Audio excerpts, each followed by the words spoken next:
different. And Trefilov has had a habit of coming out, and he came out of his goal crease area and held the player Drulli in front of the net, and he gets called, and it wasn't Holden, although he leveled Drulli after the play.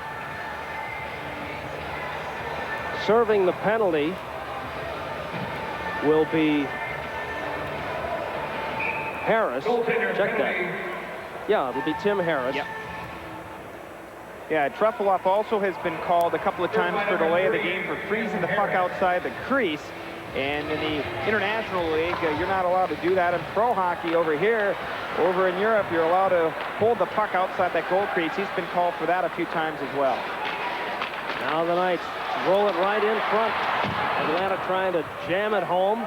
Lafreniere couldn't get the job done. A two-man advantage for the next 40 seconds. 20 is Stan Drulia. 10 is Jason Lafreniere. Back to Drulia. To the deep slot. Hodge, a one-timer saved. The rebound popped up in the air. Loose in the slot. Lafreniere trying to jam it home. Finally, it's underneath the goaltender. Trefilov able to make the saves with his team 2 men down. The Atlanta Knight two-man power play will continue after we take time out on the IHL on Prime. Every Monday night from 7 to 8 o'clock. Introducing Solis Solarware, the lightest... Ken Hodge got the boomer away from the deep slot, but Trefilov up to the task. Another great save. The shots on goal, 14-3 already in favor of Atlanta, and Trefilov stopped them all and now has to face a two-man power play for 20 seconds with Trefilov on that holding call. Now Rick Lands on the far side. Fires it high off the glass. Hodge keeps it in. Lafreniere looking for the pass.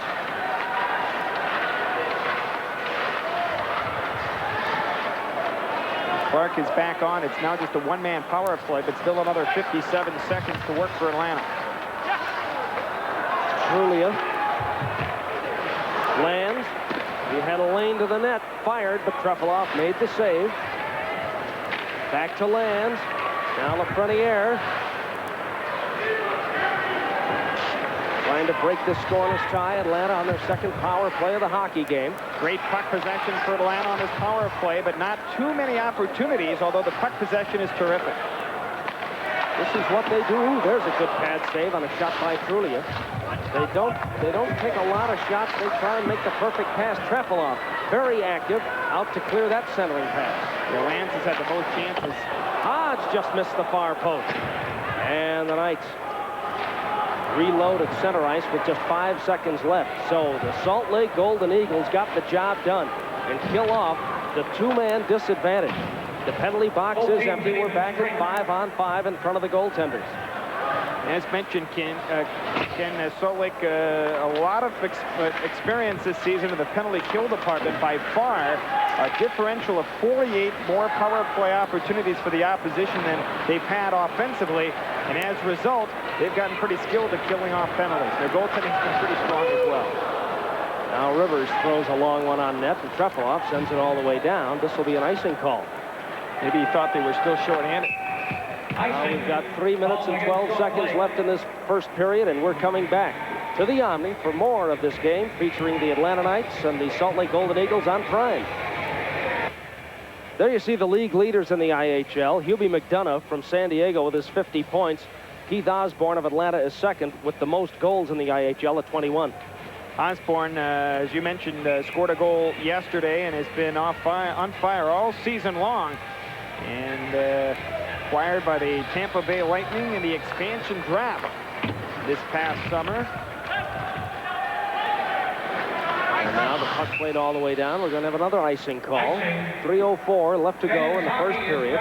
No score in the hockey game between Bob Francis's Salt Lake Golden Eagles and the Atlanta Knights, coached by Gene Ubriaco, who has been around. Ubi has been around forever. He sure has, and in fact, actually played a game in the old Western Hockey League when he was 19 years of age against Bob Francis's father, Emil the Cat, who was a goaltender in Spokane, and Gene Ubriaco, 54 years of age, and has coached a myriad of different teams in the Central League and the Eastern League, and also the IHL. Started with the Milwaukee Admirals. He was the first coach of the Milwaukee Admirals in this league back in the 70s. Last year, 2 years, coached the Italian national team, coach for the Olympics, Capuano, number 11, on a great rush up the rink and a near-miss opportunity. Salt Lake clears the puck. Osborne's deflection at center, played into the Atlanta zone. Melrose dumps it in behind the net. Don Rivers with Salt Lake forechecking. And they get the puck. Paul Holden at center ice, flips a high one in. Rivers has a player onside and a bouncing puck. Timmy Berglund couldn't connect. Takes a big bump from Holden. Scramble along the far boards. And it's kicked to center ice by the Golden Eagles and sent right back in by Atlanta. Inside 2 minutes left here in the first period. Game's getting more physical on the boards. The first 10 minutes or so, very light. It's now picking up as far as the physical play is concerned. And so often, not that it's got to become dirty physical play, just more physical. Get a body on a player, and that can ignite a team so well. Now fairly clean, except right there, a holding call, I believe, in front. It may have been Kevin Guy holding the player in front of the net, Vince Ouellette. We'll see if that's the call. There were some other players involved, and Paul Holden skates to the penalty box also. So it looks like he'll be the guilty Eagle, and Atlanta will have another power play, their fourth opportunity here in the first period. And it was Holden just hauling down Hodge as he worked right into the Salt Lake zone. Good move by Hodge, and Holden didn't have much of a choice in the matter with Hodge headed toward the net. Yeah, it was a good scoring opportunity for Atlanta. And the Knights have, with the advantage on the man power plays here in the first period, have had the bulk of the puck possession into the Salt Lake zone. Now Stevenson, 19 on the left wing, Lafreniere at center, and now Jean Blouin, number 23 on the ice for the Knights on this power play. Lafreniere to Stevenson. To the deep slot, high. He can fire the puck. Now Land. Ooh, that one almost got through. It goes to the far side. Wortman's going to get there first, but he can't clear the zone. The goaltender does. Good play by Trefilov as Lands couldn't keep the bouncing puck in at the blue line. Twice he's played the puck outside the line, once for the icing. And this time in the penalty kill situation, Trefilov himself able to clear the zone. Now it's center ice. Good play by Gross. Yep, Todd able to Gross. clear the puck. And now here's Hodge with a rush up the rink. Drop pass to Frenier, knocked down by the defense. It never got to the goaltender. Near miss for the Atlanta Knights, and a great play by the Salt Lake defense. A great rush up the rink by Atlanta. And the Eagles are able to clear the zone once more. It's now Chernomaz and Strush up front to kick it off. 45 seconds on the Atlanta power play. Jean Blouin.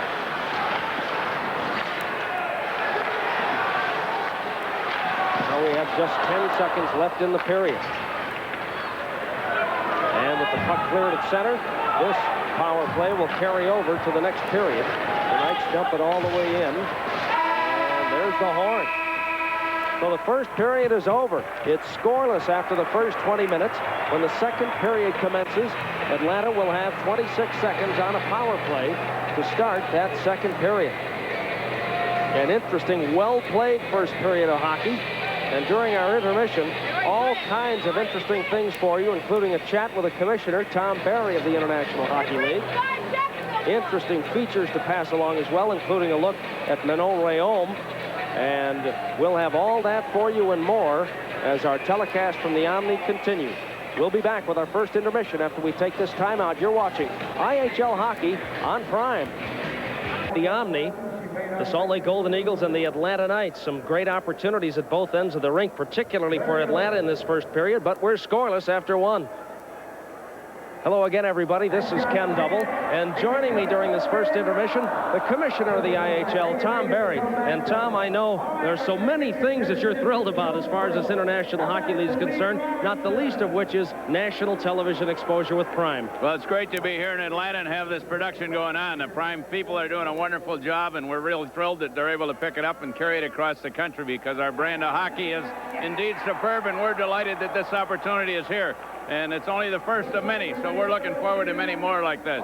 Indeed. And for you fans who may not be real familiar with IHL hockey, this is a league that's been around for a long time, some 40 years plus, but it's had, as a league, its ups and downs, and certainly on an upswing lately, Tom, from a league of players on their way down to a lot of unnecessary physical type of play, goon hockey, if you will, to now major affiliations with NHL teams and great young talent on its way up. Well, we're very fortunate. The league is entering its 48th year this year, and, you know, for about 40 years, it pondered along as a pretty good amateur league for the players to play out their careers. But in the last 7 or 8 years, thanks to the good work of Bud Poyle, our previous commissioner, and others of his ilk along the way, have all made it possible that we have such a great effort today by the young players and the teams that are affiliated with our clubs, and it all is breaking into one heck of a great hockey club, league. So we're very pleased that this thing has happened.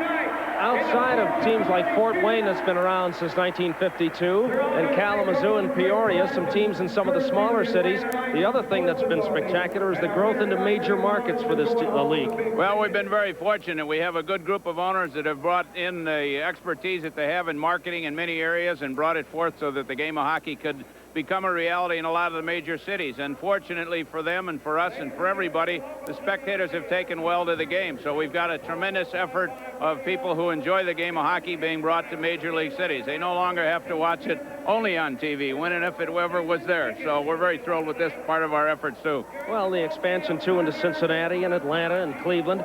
In the last couple of years, the growth into Kansas City and Southern California bodes well. What's on the horizon? I know always the applications come to your desk. Well, that they do, and we're certainly hoping that certainly what happened here in the National League this last week in Anaheim and Miami, Florida, is going to mean 2 more teams for our league, and we're anxious to have some more. We have a couple right now that we're sorting through applications, that is, for a few other cities besides the ones that we may get, and we're hopeful in the NHL's new affiliation, and I think pretty sure we'll have a couple of great ones out west here for the new year, so the new season. We're really comfortable with the way things are going, and we're sort of reassessing what our future will be as a league, but I think that you're going to see a few more cities coming on in here in the next year.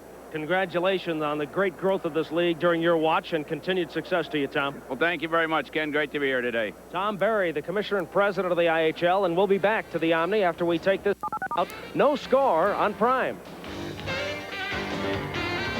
And the Atlanta Knights, one of the most intriguing stories in the IHL all season long, the road to hockey stardom for Manon Rhéaume, the female goaltender.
Manon Rhéaume, certainly easy on the eyes, and a great work ethic. It's incredible the great courage that she shows. You know, the book on her at 5'6" is going to be shoot high, and at practice the guys are banging it off the face mask and the helmet, and she just sits there and takes it, and it's one of the reasons she's won over her teammates. Well, Jean Ubriaco mentioned to me that she actually was on her knees taking shots so she could improve her glove, and there was discussion that perhaps she might even see some action before this game concludes. I think a lot will depend on what happens with the scoreboard, but we'll see about that. And when we come back, we'll have the statistics, highlights, and more from our initial game on the Prime Network. No score in Atlanta. 19th, Cleveland at Cincinnati. Available on most of the Prime affiliates around the country. We're looking forward to that one. And we're looking forward to second period action here. Although I'll guarantee you the Golden Eagles, maybe not for this fan, who's obviously an Atlanta fan, the Golden Eagles want to see a little less of this and more offense for their side. 17-3 shots on goal led by Atlanta. Ken Hodges shot, and Truffaloff got a piece. A rebound with Lafreniere in front. He stops that one too and then covers up. And the Knights outshot Salt Lake, as you talked about, 17-3 in the opening period. And again, the Knights worked right in on goal later in the period. On this play, good play by Lafreniere. Better play by the defense to keep that from getting on net. Then Stevenson gets it to the point. And a good shot there, and Truffaloff, as always, very active in front. Then later in the period, a good chance for the point by Rivers. The puck came out in front. There were a lot of rebounds in that opening stanza. And then a backhand by Lafreniere, and he stops that too. So 3 times in the first period, Jason Lafreniere has had rebound opportunities for the Atlanta Knights. But when you have 17 shots, you're going to have a few rebounds. We're coming back. Period action after this timeout. The IHL on Prime. And how more timely can it be? We just finished the feature piece on Manon Rhéaume. She will start the second period for Jean Ubriaco and the Atlanta Knights, making her first appearance of the regular season. Manon Rhéaume is between the pipes and getting the encouragement and congratulations from her teammates when she stepped in to scrape up the crease in front of the net. A standing ovation from the crowd here at the Omni. And I'll tell you what, it's exciting for all of the sports fans throughout this country. She has to be one nervous individual right now. She played that one NHL exhibition game, but this is a regular season international game, and we'll see how she does here in the second period. Many of the Eagle players were aware that she might play, so we'll see how the Knights play in front of her. We'll see if Salt Lake change anything offensively to try and pepper her here in the second period, and they're giving her a standing ovation. Shots on goal in the first, 17-3 in favor of the Atlanta Knights. The Truffaloff was brilliant, but right now, all that overshadowed by Manon Rhéaume. It's amazing. She won't be 21 until February 24th. 5'6", 135 pounds. Was 3-0-0 for the Canadian national women's team last year, posting a goals against average of 0.67, and was impressive enough to fill Tony Esposito, the Tampa Bay and Atlanta organizations, to win a tryout. She stops the first shot. The rebound cleared by the defense. It'll go down as trivia. Sean Hapey, the first professional shooter on Manon Rhéaume, and she stops them cold. She had 41 goals last year in the league, and she made a pretty good save. And as we indicated during the intermission, the book on Manon will be Fire It High, and I'll guarantee you she'll be tested high early on. Top shelf will be the place to shoot right now. The puck into the Salt Lake zone. Atlanta clears it to the point, and it's dumped back in. The Knights will have to clear the zone. Here's Kevin Guy for the Golden Eagles. Gillingham can't catch up with the puck, and the Knights are headed the other way. Caught him in the chain. Stevenson, a shot and a save, and that rebound is cleared to center. And a chase for the puck here. Buchanan with Gillingham. Buchanan runs him off the play, and Manon Rhéaume steers it to the far side. Shot and a goal. No goal. Kevin Wortman left the shot. Gillingham, I think, may have had his stick above his shoulders. It was deflected. We'll see if that's the reason. It was a high shot. Derek Martin is saying no goal, and instead a penalty coming up for interference called against Gillingham. The Atlanta Knights get a break as Derek Martin calls an interference penalty and waves off the goal, and he called it immediately. There was no hesitation on his part. Here's another look as Wortman fires the biscuit. And it was deflected, but they say Gillingham was in the crease, but he was outside the crease, so I'm not sure if that was a good call or not. Interference, however, so evidently he had enough in front to screen her out of the play to get the call count. I think that's a break for the Atlanta Knights. And now the puck is behind the Salt Lake net. Atlanta again on the power play. The puck along the near boards. Here's Buchanan at the point. Fired it too high. And the puck on Trefilov is fire high too, so the Glass may get a workout here in this second period. Jason Lafreniere with a puck. Now Buchanan. Hodge. Faked it, then decided to shoot it. Chernomaz got in front of it, right in front. The goaltender steers it wide, but then Buchanan fires one, kept in now by Hodge. His shot again knocked down by Chernomaz. Good play out front by Chernomaz, who's able to clear the zone. Well, the Eagles have another 59 seconds to kill on the penalty. Just one shot so far, except for the goal that was disallowed on the 20-year-old Manon Rhéaume. Now the puck carried to center ice. Trulia has it knocked off his stick, and Rivers has it. Now the Golden Eagles able to clear.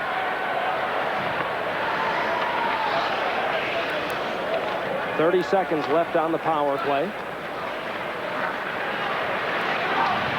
Knights up the far side, and it's cleared again by the Golden Eagles. That went on goal, so she makes the stop on that one, although it was from center ice. Oh, the Knights give it up at center ice, but Drulia picks it right back up. There's a break. Drulia with Capuano. The far corner and Rivers. Now Drulia with just 5 seconds on the power play.